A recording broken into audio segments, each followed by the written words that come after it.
Captain Eula Lawrence, Spindrift Knight, Knights of Favonius Reconnaissance Company. I extend to you my greetings. Huh? What's that? Yes, Lawrence, the evil aristocrats of historical infamy. Oh, we're still very much evil. Just look at me. I'm infiltrating the inner ranks of the Knights of Favonius, all as part of a diabolical plan to exact our revenge and reclaim our former glory. Knights and aristocrats share the same cultural heritage, but the Knights had enough sense to do away with all the superfluous detail. You want to learn some Favonius blade work? All right then, I'll teach you. Oh yes, I'll teach you all right. Mark my words. Aristocratic etiquette is all just for show. Just smile and nod along. I was forced to learn all of the rules by heart, but even I don't take them that seriously. Quick! Under the umbrella, or you'll get soaked. You can't risk catching a cold, because it might turn into something more serious, and if that happens... well, I can't go avenging my clan by picking on the sick now, can I? This weather is a hindrance. The thunder drowns out all other sounds, hampering my perception of the surrounding environment. Visibility is excellent. If we head to higher ground, we can do a full recon of enemy activity in the area. Rise and shine! The 2-hour period before sunrise is the perfect time to strike, because the sentries are getting drowsy towards the end of their long night shift. Go easy on the grains at lunch, and fill up on lean meat instead. If you get drowsy in the afternoon, anyone who's looking for an opportunity to take you down will make their move. May the gentle breeze softly send thee into a sweet sleep. One of a select few aristocratic pleasantries that's actually quite lovely. Would you like to hear a lullaby on the bone whistle? It'll send you into a deep and everlasting sleep. No. When it comes to my revenge, far more imaginative means of retribution are in order. The easiest way to destroy your enemy is to take them down from the inside, right? That's why I joined the Knights of Favonius. Since I'm a genuine Knight of Favonius, I fulfill my duties like any other self-respecting individual would. Look, I may be a descendant of a disgraced ruling elite, but I'm not a total degenerate. The role of a scout is to hunt down enemy troops, or fend off the enemy in side skirmishes away from the main battle. There aren't a whole lot of rules, which suits my style very well indeed. Not all customs of the Lawrence clan are despicable. At least the dance of sacrifice is pure and noble. It puts my mind at ease and gives me comfort. It's been years, but it's still dear to me. My body remembers every step that I... Well, anyway, to end this digression, those who wish to master my signature Favonius blade work technique have to pass my dance class first. We're not so different, you and I. We're both outsiders in Mondstadt. Difference is, Mondstadt welcomes you with open arms, but they treat me with hostility and suspicion. Our feud is for the long term, so rather than get payback on a piecemeal basis, I think I'll make things easier for myself and wait for a day when I can settle the score once and for all. It could be in 10 years, could even be 20. But don't worry, I won't forget. In the meantime, I'll need you to take good care of yourself and have a happy, healthy life, okay? Descendant of a depraved dynasty isn't the most flattering reputation to have. The only way I can shake it for good is if I keep avenging my kin in my own way. Those who desire vengeance need power first, so it makes sense that I would get a vision. My bone whistle makes a versatile range of sounds, which comes in handy for confusing the enemy. I often use it to imitate the sound of the sea, which is where I get my title of Spindrift Knight. This despite the fact that the bone whistle is actually a Liyue tradition. But then again, no one seems to look too closely into that kind of thing. I mean, they took me on, and I'm an exile of Mondstadt, trained by an outcast of Liyue. Technically, aged dandelion wine should be poured into a silver goblet and allowed to breathe for 12 minutes. Then you're supposed to add ice cubes, ideally so 60% of the ice is submerged beneath the wine. I refuse to do all that, though. It's not worth the hassle. Why do mist flowers have to be so rare? The powder they produce works wonders for the bone whistle. It gives a crisper, clearer sound. Amber's someone who thinks for herself. On the day I first joined the Knights, she cleaned my dormitory and gave me a tour of the headquarters. And she's helped me with a myriad of other things in the time since. Now, everyone looks at me like the older sibling who needs the younger sibling to do everything for them. For this, she must pay. The acting Grandmaster's family and mine are sworn enemies. But she draws a clear line between professional and personal matters.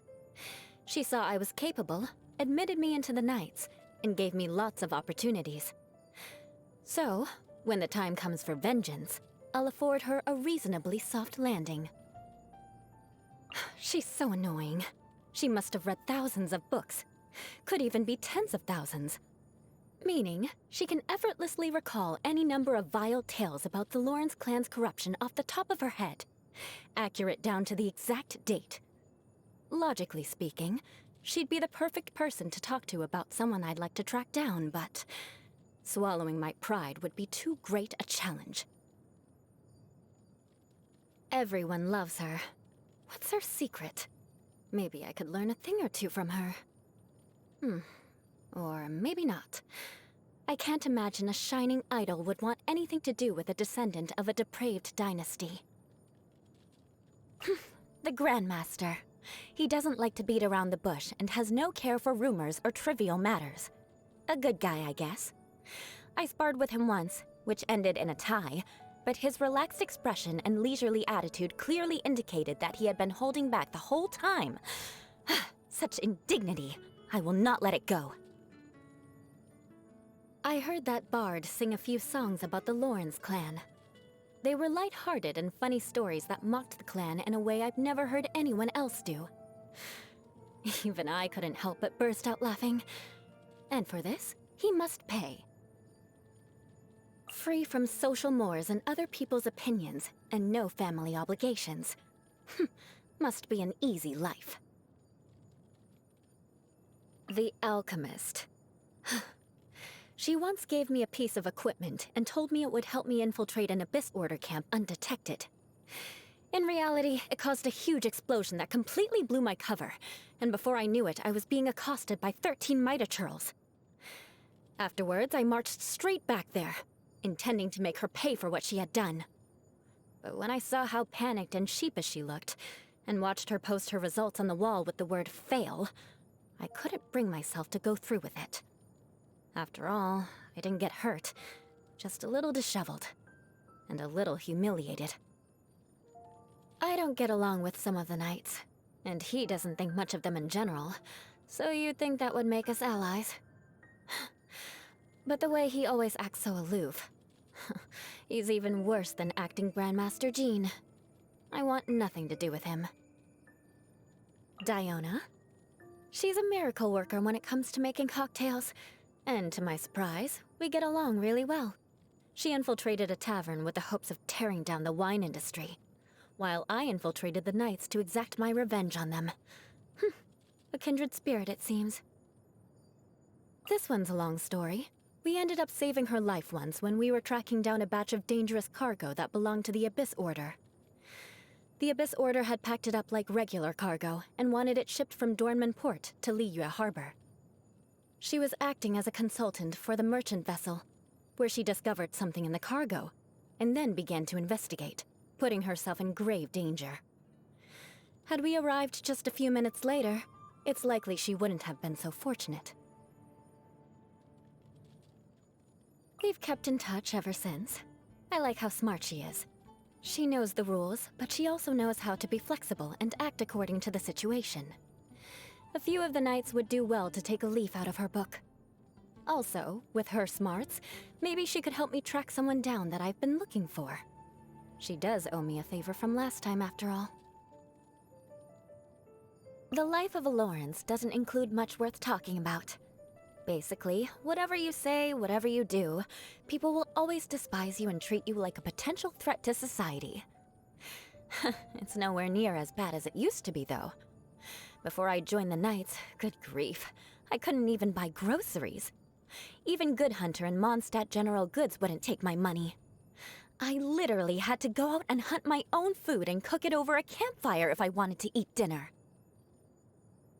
People tell me that if I just spoke more softly, or was more polite, or acted more deferentially, others may find it easier to forgive me. But the only reason they think that way is because they've never been branded a pariah before. There is no easy path to redemption when you're a social pariah.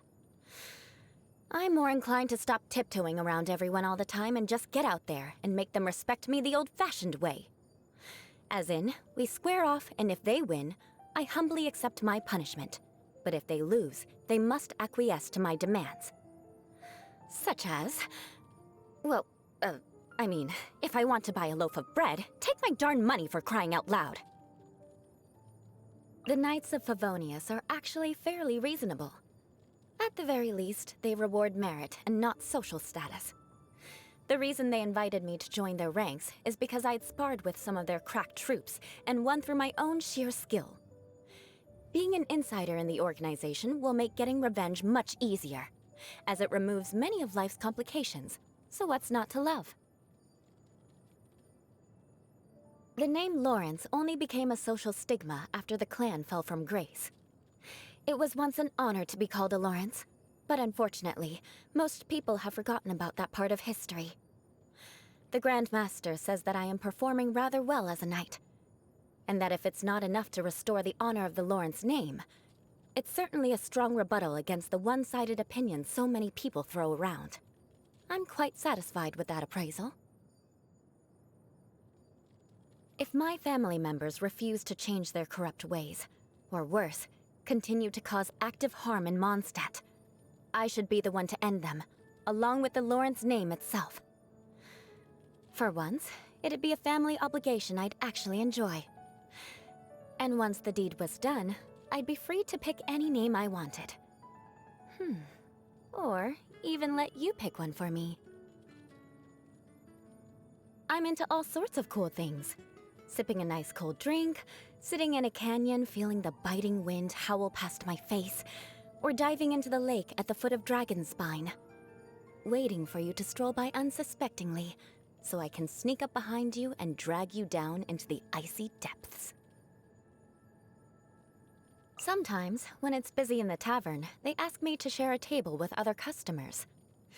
But once they find out that I'm a Lawrence, suddenly everyone gets indignant and provocative, and starts trying to bait me out in some way. I just want to have a drink. Is that too much to ask? I like making my own treats. Not always your typical sweet treats, though. For example, a chilled tomato and aspic jelly egg roll pairs very nicely with an ice-cold glass of berry and mint punch. The most important thing is that they leave the people who like eating them with big smiles on their faces. I can't stand a rich broth. The flavor is too overpowering. It's so filling you can't train or fight afterward. And also, it doesn't really work as field rations. Simply put, broth and I are sworn enemies. Today is a day worth observing, though you shouldn't mark your development in age alone. Accept my gift of a bone whistle and allow me to teach you its secrets. When your day of reckoning comes, see how long you can fend me off with it. It'll make the whole thing much more exciting. My fighting skills just got a whole lot stronger. But I shouldn't get too conceited just yet. There are some truly formidable knights among our ranks, and I must outperform them immeasurably if I wish to defeat them and avenge my clan. Good. With this much power, I dare say even the acting Grand Master herself would be no match for me. How strange. In the time I've spent with you, my strength seems to have improved exceptionally quickly. I suppose I was rather fortunate to make an enemy of you. I'd better dig my teeth in to make sure you can't get away. Excellent. The unstoppable power of an immovable glacier dwells within me now, and no Grand Master, acting or otherwise, can stand in my way. There is no time to delay. I must devise my plan and unleash my attack. Once I have crushed the Knights of Favonius beneath my heel, my next target is you. Don't try to run. Stand beside me and witness all that must come to pass.